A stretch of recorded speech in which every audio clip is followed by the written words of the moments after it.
예수 믿는 사람들을 향하여서 불신자들은 신자라고 합니다. 그런데 신자도 신자 나름입니다.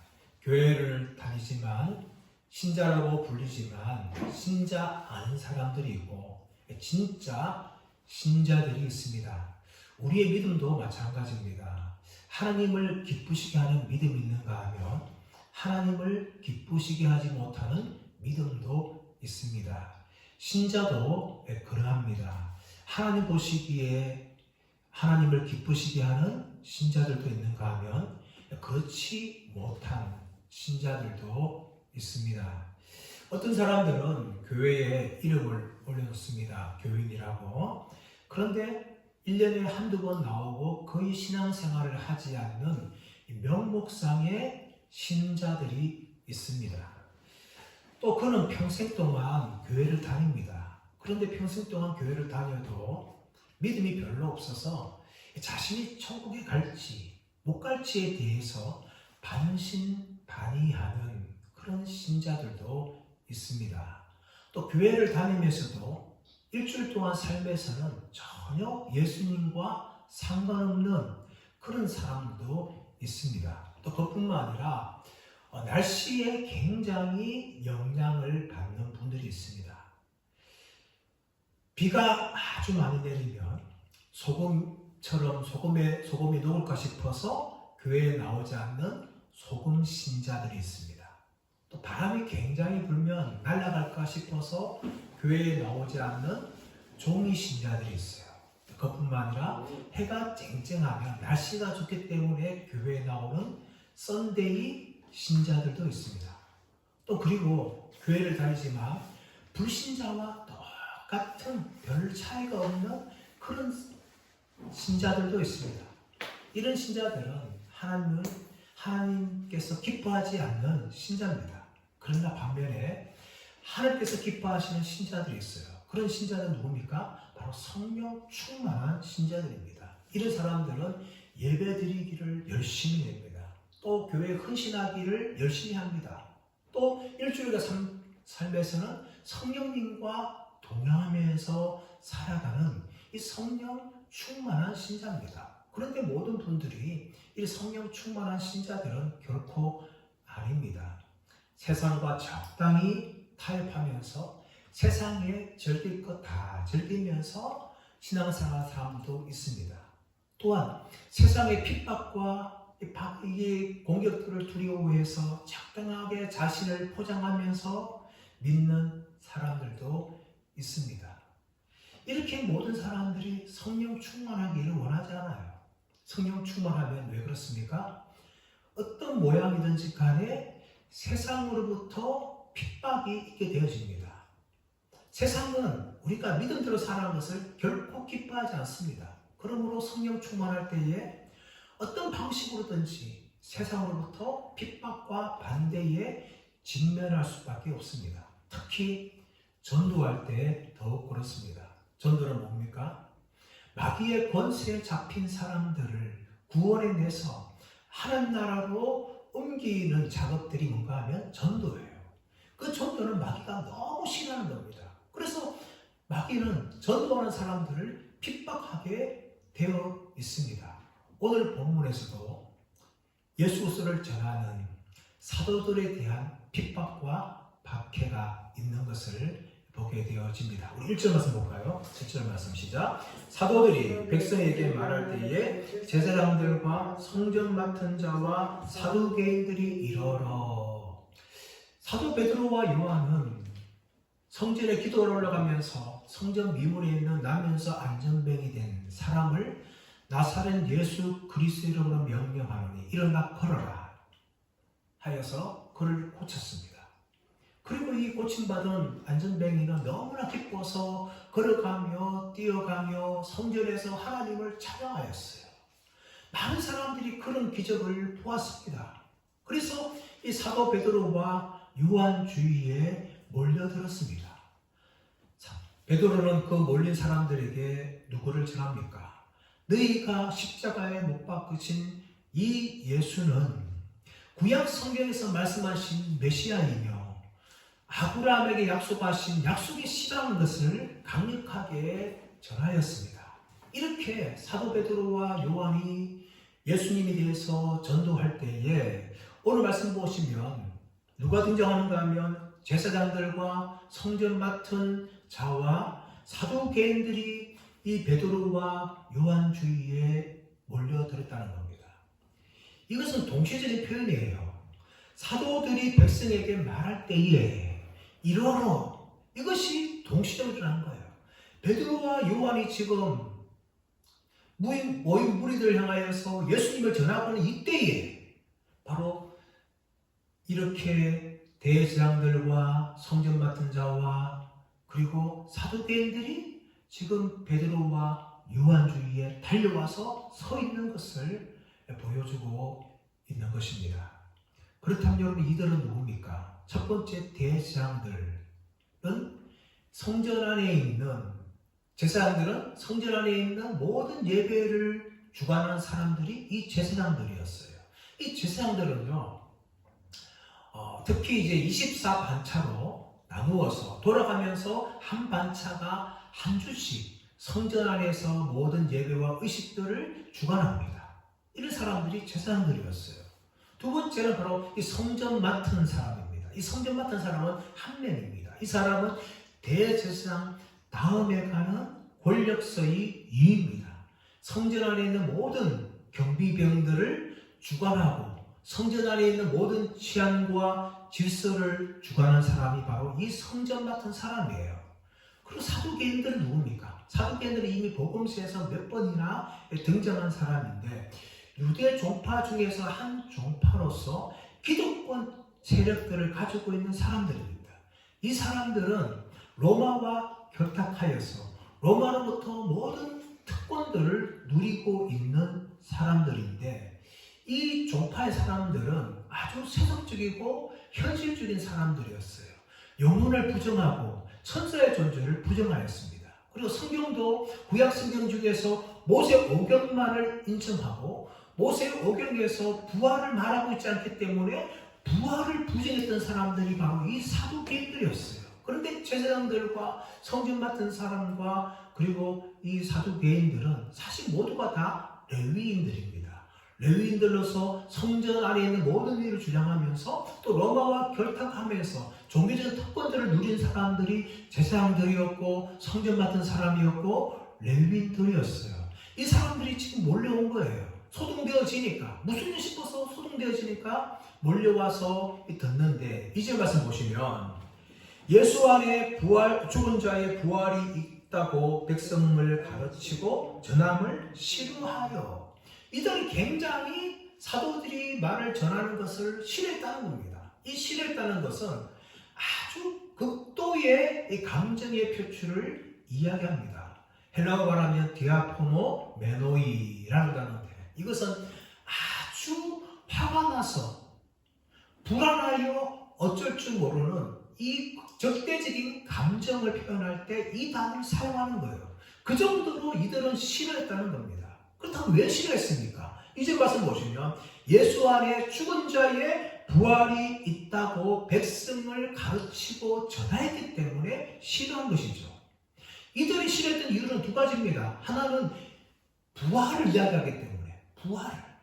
이들은 분명히 모세 오경을 인정하였지만 그 모세 오경 안에 부활이 없기 때문에 부활이 내용이 없기 때문에 부활을 부정했던 사람들이에요. 자신들의 교리에는 부활을 인정하지 않는데 이 사도들이 부활을 전하는 거예요. 또 한 가지 뭡니까? 누구의 부활이에요? 예수 안에 있는 부활. 예수님께서 죽으셨다가 부활하셨다는 것을 싫어했다는 겁니다. 왜 싫었습니까? 바로 이런 종교 지도자들이 예수님을 십자가에 못 박아 죽였기 때문입니다. 그래서 그들이 죽인 예수가 다시 3일 만에 살아났다는 것은 결국은 자신들이 악한 존재였다는 것을 드러내기 때문에 예수 안에 있는 부활을 그토록 싫어했다는 거예요. 3절 말씀 보시면 그들을 잡음에 날이 이미 저물었으므로 이튿날까지 가두었으나 이 유대 교회에서는 이 생명에 관한 재판은요 해가 지면 할 수 없습니다. 그런데 예수님은 밤늦게 새벽에 재판을 진행하는 불법적인 재판을 통해서 예수님을 십자가에 못 박아 죽였어요.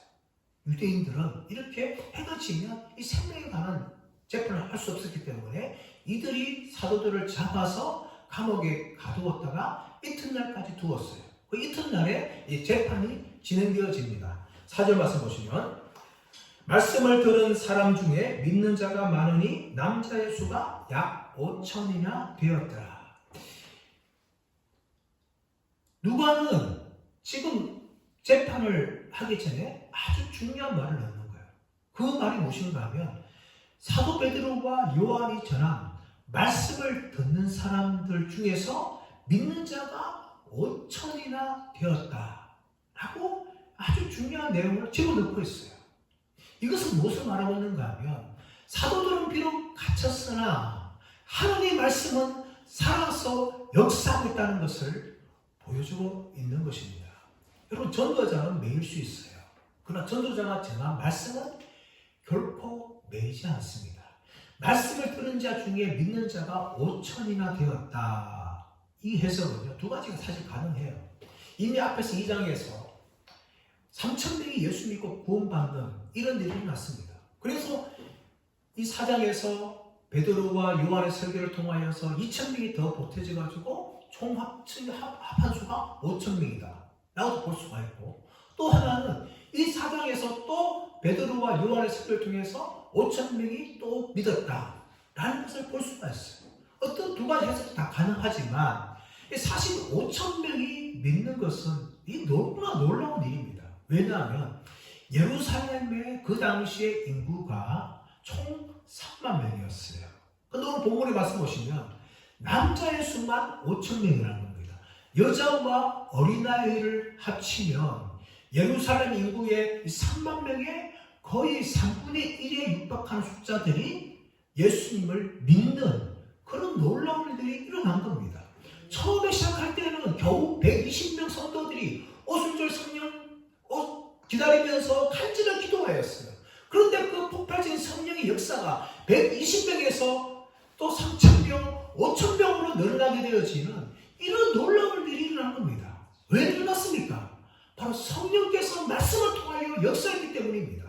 사도 베드로와 요한이 전한 그 말씀을 통하여서 성령이 함께 하시니까 이 폭발적인 예수 믿고 구원받는 놀라운 일이 일어난다는 겁니다. 바로 하나님의 말씀은 지금도 역사하시며 결코 상황과 환경과 사람에 매이지 않는다는 것을 말하고 있는 것입니다. 우리가 수요일마다 요한계시록 말씀을 살펴보고 있어요. 그 사도 요한이 요한계시록 쓸 때 배경이 뭡니까? 로마 시대 때 가장 핍박이 심했던 한 왕인 도미티안 황제가 통치하는 그 시기에 요한계시록을 썼어요. 그 시기에 수많은 사람들의 핍박과 박해를 받게 되어지고 심지어 순교를 당하는 그때에 하나님께서는 사도 요한에게 환상을 보여주심을 통하여서 핍박받는 성도들을 위로하고 격려함을 통하여 그들이 어떤 핍박과 박해에도 불구하고 믿음으로 승리하도록 말씀을 주신 거예요. 또 사도 바울도 보십시오. 사도 바울이 로마의 감옥에 갇혔습니다. 하지만 그 감옥에서 에베소, 빌립보서, 골로새서, 빌레몬서를 통하여서 그 당시에 있는 로마에 있는 성도들을 말씀으로 세우고 말씀으로 격려하는 일을 사도 바울은 감옥 안에서도 계속하여 할 수가 있었다는 것이죠.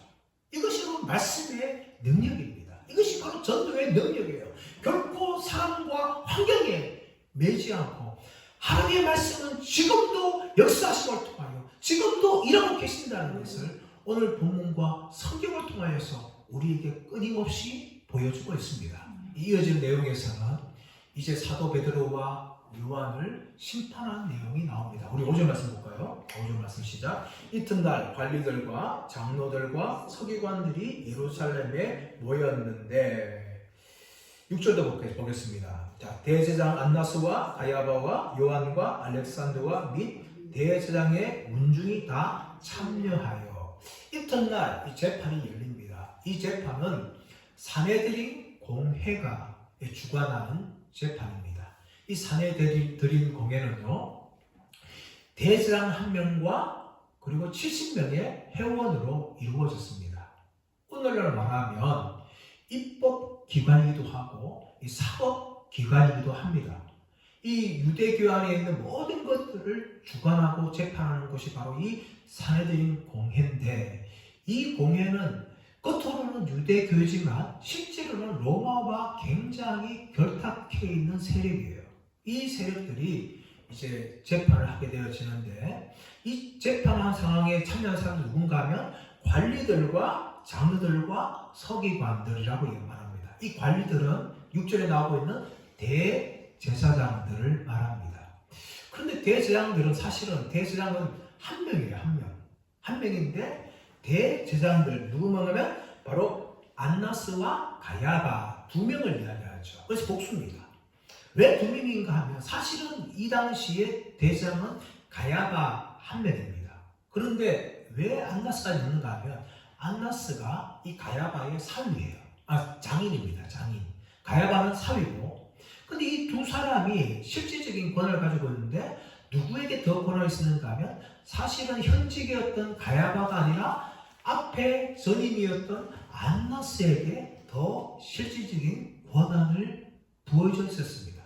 로마는 AD 15년에 안나스를 대장직에 해임을 하고 가야바를 임명하였지만 여전히 안나스는 그의 권세를 가지고 있었고, 이 가야바 사이뿐만 아니라 나중에 자신의 아들들까지 5명까지 모두가 다 이 대장에 세우는 그런 일을 한 사람이 이 안나스예요. 그래서 안나스도 힘을 가지고 이 산헤드린 공의에 참석을 하였죠. 두 번째 누굽니까? 장로들입니다. 이 장로들은 지파의 대표들이며 원로들입니다. 더 나아가서 서기관들. 이 서기관들은 바리새파 사람들이에요. 사두개인과 달리 바리새인으로서 율법을 해석하고 가르치는 일을 했던 사람들이 바로 이 서기관들입니다. 이 사람들이 바로 이제 사도들을 신문하는데 7절 초반을 마시면 사도들을 가운데 세우고 물었다라고 나오죠. 여러분, 산헤드린 공의를 재판할 때에 피고인 한 명을 중간에 세우고 반타원형을 그리면서 70명이 의자에 앉아 있어요. 여러분, 그 분위기는요, 굉장히 피고인에게 아주 공포와 강압을 주는 것입니다.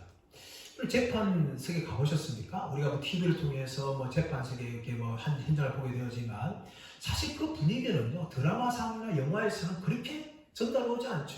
그런데 실제로 재판석에 하게 되어지면요, 그 무거움은 피고인들만, 방청석에 있는 사람들만 알게 되어지는 겁니다. 재판석에 갈 때, 재판장에 들어올 때 다 일어서죠. 일어서고 재판석에 딱 앉으면 모두가 다 앉습니다. 그리고 검사와 변호사가 변론을 주고받으면서 신문을 하게 되어지는데, 여러분, 이 피고인은요, 그 현장에서 고개를 팍 숙이고 있어요. 그리고 높은 석에 재판석에 판사가 앉아 있지 않습니까? 그 분위기는요, 어마어마합니다. 판사가 밑에 있는 피고인을 내려보면 피고인은 기가 팍 죽게 되어 있어요. 그것이 바로 재판의 분위기입니다. 그런데 재판장에 판사들이 몇 명이 앉아 있어요? 한 명이 아니라 70명이 앉아 있어요. 얼마나 이게 무시무시한 분위기겠습니까? 이런 분위기 속에서 이제 산헤드린 공회가 재판을 하는 거죠. 7절 말씀 보시면 사도들을 가운데 세우고 묻되 너희가 무슨 권세와 누구의 이름으로 이 일을 행하였느냐? 너희가 무슨 권세와 누구의 이름으로 이 일을 행하였느냐? 이 질문은요, 비슷하게 예수님께도 한 것입니다.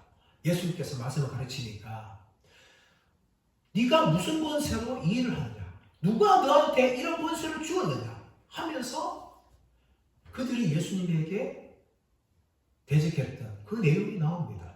이렇게 똑같이 이렇게 하게 되어지는데, 그때 8절 말씀 보시면 이에 베드로가 성령이 충만하여 이르되 백성의 관리들과 장로들아. 베드로가 지금 대답할 때에 어떤 상황이 대답하고 있습니까? 성령이 충만하여서 지금 대답을 시작하는 거예요. 이 성령이 충만했다라는 헬라 단어는 플레스 데이스라는 단어인데, 이 단어는 어떤 의미를 가지고 있는가 하면 일시적이고 특별한 성령 충만을 이야기합니다. 보통 우리가 성품적으로 성령 충만한 사람을 얘기할 때에 플레레스라는 단어를 사용하고 있는데, 이 단어와 달라 플레스 데이스라는 단어는 특별한 상황에서 일시적으로 순간적으로 성령으로 충만한 그런 상황을 말하고 있는 것입니다. 이 성령으로 충만하니까 베드로 어떻게 합니까? 담대해지는 거죠. 이전에 베드로의 모습은 어떻습니까? 예수님께서 체포당하시고 끌려가실 때에 그도 십자가에 죽을까 싶어서 도망갔죠.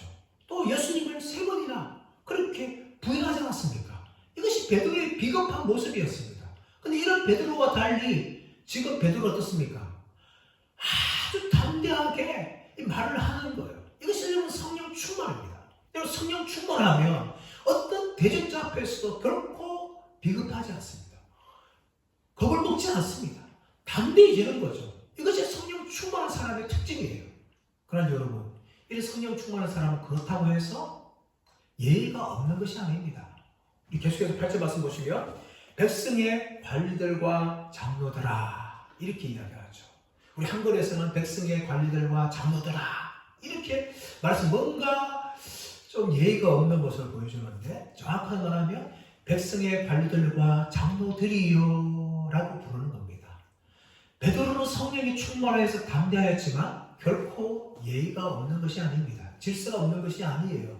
자신을 재판하는 사례되는 공회원들을 향하여서 존중의 의미를 가지고 백성의 관리들과 장로들이요 라고 예의를 갖추어서 말하는 겁니다.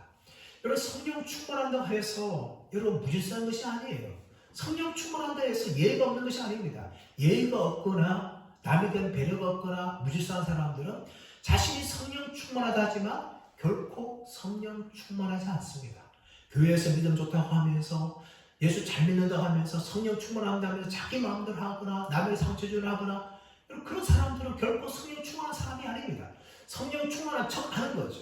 성령 충만한 사람들은 담대하지만 사람들 향하여서 예의를 갖추고 질서를 지킨 사람들이 바로 이 성령 충만한 사람들의 특징이라는 것이죠. 베드로는 바로 그런 모습을 가지고 있었습니다. 담대하였지만 그는 예의를 갖추고 백성의 관리들과 장로들이요 라고 그들 향하여 부르면서 자신의 말을 전합니다. 자, 9절 말씀 볼까요? 9절 10절을 한번 읽어보겠습니다. 시작. 만일 병자에게 행한 착한 일에 대하여 이 사람이 어떻게 구원을 받았느냐고 오늘 우리에게 질문한다면 너희와 모든 이스라엘 백성들은 알라. 너희가 십자가에 못 박고 하나님이 죽은 자 가운데서 살리신 나사렛 예수 그리스도의 이름으로 이 사람이 건강하게 되어 너희 앞에 섰느니라. 사도 베드로는 그들을 향하여서 3가지를 말합니다. 첫 번째는 무엇인가 하면 9절 말씀 보시면 나면서 안전뱅이를 일으킨 이 사건은 착한 일이었다. 결코 나쁜 일이 아니다. 왜 그렇습니까? 40년 동안 한 번도 일어서지 못하고 인생을 비관하던 그 사람을 일어나서 걷게 하고 뛰게 하는 것이 얼마나 착한 일입니까? 그의 인생이 완전히 달라지는 것이죠. 그러므로 베드로는 자신이 행한 이 기적은 결코 악한 것이 아니라는 겁니다. 착한 일이라는 거예요. 두 번째는 뭡니까? 너희가 십자가에 못 박으신 예수 그리스도를 하나님께서 살리셨다라고 10절에 전하는 것이죠. 10절 말씀 보시면 너희와 모든 이스라엘 백성들은 알라. 너희가 십자가에 못 박고 하나님이 죽은 자 가운데서 살리신 나사렛 예수 그리스도. 예수 그리스도는 뭡니까? 비록 너희가 십자가에 못 박아 죽었지만 부활하신 하나님의 아들이시며 나사렛 예수 그리스도다 라고 증거합니다.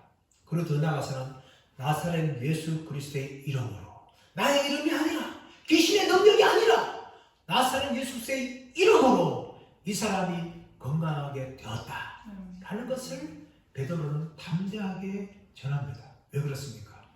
이 모였던 사람들은 베드로와 요한이 행한 이 모든 일을 귀신이 행한 것이다라고 몰아가려고 하였어요. 하지만 귀신이 한 것도 아니고 우리가 한 것도 아니고 오직 하나님께서 죽은 자 가운데서 살리신 나사렛 예수 그리스도께서 이 사람을 고치고 이 사람을 건강케 하였다는 것을 베드로는 담대하게 그렇게 전합니다. 그러면서 나면서 안전뱅이를 고치신 예수님에 대해서 증거합니다. 우리 11절 말씀 볼까요? 11절 시작. 이 예수는 너희 건축자들의 버린 돌로서 진 모퉁이의 머릿돌이 되었느니라. 이 말씀은 시편 118편 22절 말씀을 인용한 말씀이에요. 사실 이 건축자들이 버린 돌은 누군가 하면 이스라엘 나라였습니다. 이스라엘 백성들은 하나님 택한 백성이며 언약의 나라예요. 그렇습니다. 그 나라들이 정말 열방에 의해서 완전히 짓밟힘을 당하지 않습니까? 북이스라엘은 아수르에서 멸망당하고 남유다는 바벨론에서 멸망당하고 그 이어서 페르시아가 통치하고 또 그리스가 힘을 발휘하고 그리고 로마가 힘을 발휘하면서 유대나라를 완전히 밟아버려요. 비록 하나님께서 택한 백성이지만 열방들에 의하면 버림받은 돌이 되었어요. 그런 이스라엘 백성들은 자신들이 회복되기 위해서 메시아를 기다렸죠.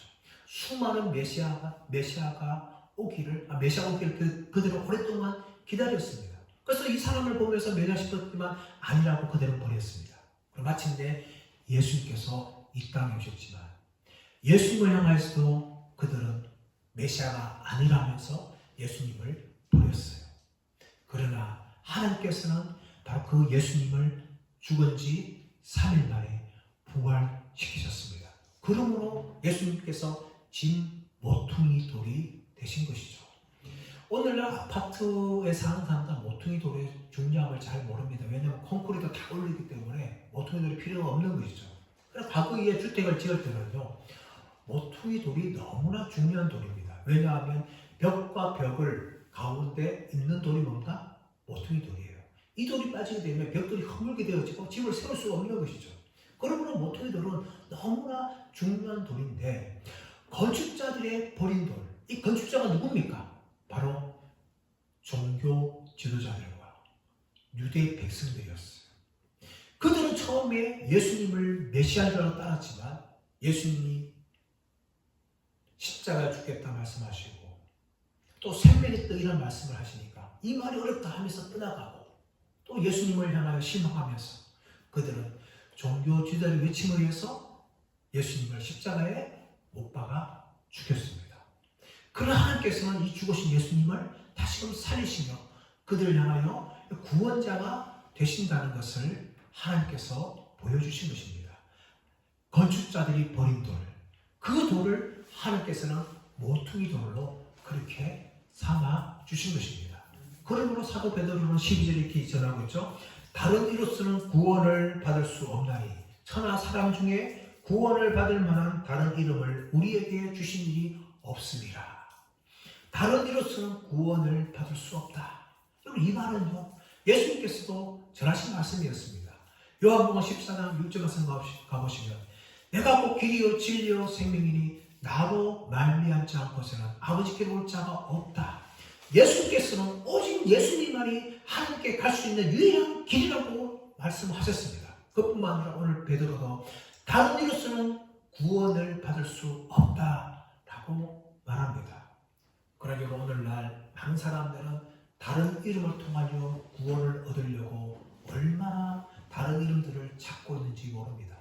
우리 인도라는 나라는 굉장히 신들이 많아요. 무려 3억 4천 종류가 모두가 다 신입니다. 코끼리, 코브라, 소, 원숭이, 금지 이런 모든 동물들이 다 신이에요. 그리고 온갖 신들을 얼마나 많이 만들어낸지 모릅니다. 고대 이집트, 애굽에서도 신들을 가지고 있지 않았습니까? 80개의 신들을 가지고 있었어요. 우리가 출애굽기를 통하여 살펴보았지만 하나님께서 모세를 통하여 심판했던 모든 재앙들은요, 다 애굽의 신들을 향한 심판입니다. 태양도 신이고 날강도 신이고 모든 것 다 신인데 그 신들을 향하여 10가지 재앙으로 하나님이 심판하시다는 거예요. 그뿐만 아니라 이웃 나라인 일본은 신도 얼마나 많은지 모릅니다. 그 신들을 모시는 신사가 무려 12만 개가 넘고 그 12만 개가 넘는 그 신사에서 무려 800만 개의 신들을 섬깁니다. 심지어 2차 세계대전 때 가미가제 특공대들도 그들에게 신이에요. 그처럼 수많은 신들을 섬기면서 구원을 얻으려고 사람들은 노력합니다. 또 그뿐만 아니라 사람들은 자신들의 착한 행위들로 구원을 얻으려고 해서 양심적으로 살고 도덕적으로 살면 나는 좋은 데 갈 것이다. 그렇게 그렇게 믿으면서 사람들은 살아갑니다. 또 유대인들은 율법을 열심히 잘 지키면 그들은 구원을 받을 것이라고 그렇게 생각하였어요. 그러나 이런 모든 사람들을 향하여서 사도 베드로는 선언합니다. 다른 이름으로서는 구원을 얻을 수 없나니 천하 사람 중에 구원을 받을 만한 다른 이름을 우리에게 주신 일이 없다라고 이야기하죠. 천하 사람 중에 이 땅에 하늘 아래에 있는 모든 것들 중에서 오직 한 가지 이름만 구원자로 주셨다는 것이에요. 그분이 바로 나사렛 예수 그리스도이십니다. 이 예수님을 믿을 때에 구원을 받게 되는 거예요. 사도 바울도 디모데전서 2장 5절에서 하나님은 한 분이시요 하나님과 사람 사이의 중보자도 한 분이시니 중보자 되신 예수 그리스도다 라고 말씀합니다. 오직 예수 그리스도만이 하나님과 우리 사이의 유일한 중보자 된다는 것을 사도 바울도 강력하게 전하였어요. 그러므로 다른 이름으로서는 구원을 얻을 수 없습니다. 오직 하나님께 이룰 수 있는 길은, 유일한 길은 바로 예수 그리스도밖에 없다는 것을 성경은 우리에게 강력하게 말하고 있는 것입니다.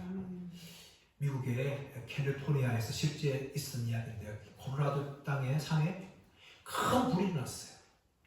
이 불이 이제 산 중간쯤부터 시작했는데 그 산 정상에 마을도 있었고 또 수많은 사람들의 정상이 있었어요. 근데 그 불이 밑으로 가는 것이 아니라 계속해서 위로 올라오는 거예요. 그래서 사람들은 너무나 두려워한 것이죠. 불이 계속해서 올라오니까 이제 있다가 가만히 있다가 집도 다 타버리고 우리도 타 죽을 것이다. 그리고 두려움에 빠져서 우왕좌왕하면서 갈피를 찾지 못하고 그렇게 왔다 갔다 해 손을 놓게 하였습니다. 그때에 하늘에서 헬리콥터가 떴습니다. 떠면서 붉은 줄을 딱 내렸어요. 그러면서 그 헬리콥터에서 방송을 하는 겁니다. 이 붉은 줄을 딱 내려오십시오. 그러면 여러분 가운데 살림이 있을 것입니다. 그렇게 방송을 하였어요. 그리고 헬리콥터는 그 붉은 줄을 산불이 없는 곳으로 인도하였습니다. 사람들은 산불이 없는 곳으로 내려가면서 그 줄을 따라 사람들은 다 살 수가 있게 되었습니다. 사랑 여러분, 이 땅에 있는 모든 인간들은 지옥의 불 가운데 들어가야 될 운명에 처해 있습니다. 아무도 예외가 없어요. 모든 사람이 다 죄인이기 때문에, 그 죄 삭은 사망이기 때문에 모두가 다 지옥에 들어가야 됩니다. 하지만 하나님께서는 우리에게 예수님을 보내주시고 그 예수님께서 십자가에 우리를 위해서 피를 흘려주심을 통하여 구원의 길을 열어주셨어요. 그리고 그 예수님을 믿는 자들에게 구원, 영생을 주시겠다라고 약속해 주셨습니다. 저와 여러분 모두가 다 이 약속의 말씀을 따라가기를 원합니다. 오직 예수 그리스도만을 따라가기를 원합니다. 또 그리고 우리 주위에 있는 믿지 않는 사람들에게 우리를 위해서 십자가에 죽으신 예수 그리스도를 담대하게 전함을 통하여 그들도 구원받게 되죠. 전도의 통로로 우리 모두가 쓰임받으시기를 예수님의 이름으로 축원합니다.